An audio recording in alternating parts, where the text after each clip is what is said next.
Com a equipa que vai acompanhar nesta CPC,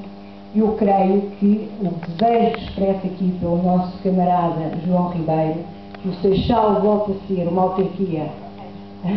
que o Barreiro, e o Seixal também, que o Barreiro volte a ser uma autarquia socialista, mais do que um desejo, é uma perspectiva que com certeza se vai concretizar. E para bem do PS, mas também para bem dos barreirenses, porque a sua qualidade de vida será inegavelmente diferente para melhor. E porque o cenário que aqui a Madalena nos traçou é um cenário que se verifica no Barreiro, se verifica no Seixal e se verifica em muitas outras autarquias do nosso distrito. E por isso, hoje, ao ouvir as palavras, sobretudo do nosso camarada João Ribeiro,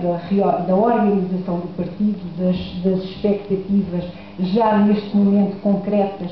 que temos com as próximas, até amanhã com o Expresso, que vai sair a sondagem, que nos dá já algum conforto de que os portugueses estão a acreditar em que o PS é a alternativa que temos neste país,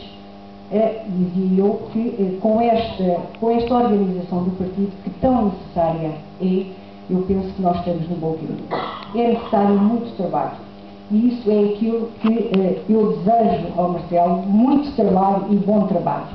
porque realmente há muito para fazer, desde a organização, desde a mobilização dos militantes,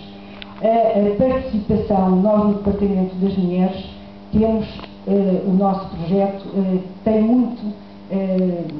vamos desenvolver o nosso projeto muito em proximidade com as conselheiras, porque pensamos que a política só se faz pelos militantes e para os militantes.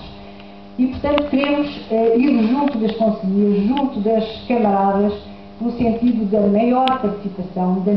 melhor qualidade da participação, mas também captar novas militantes, porque só com um movimento de mobilização é possível termos um PS mais forte.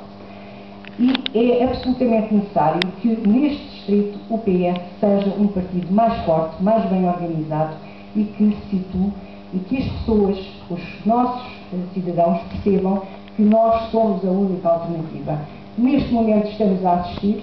com este governo de direita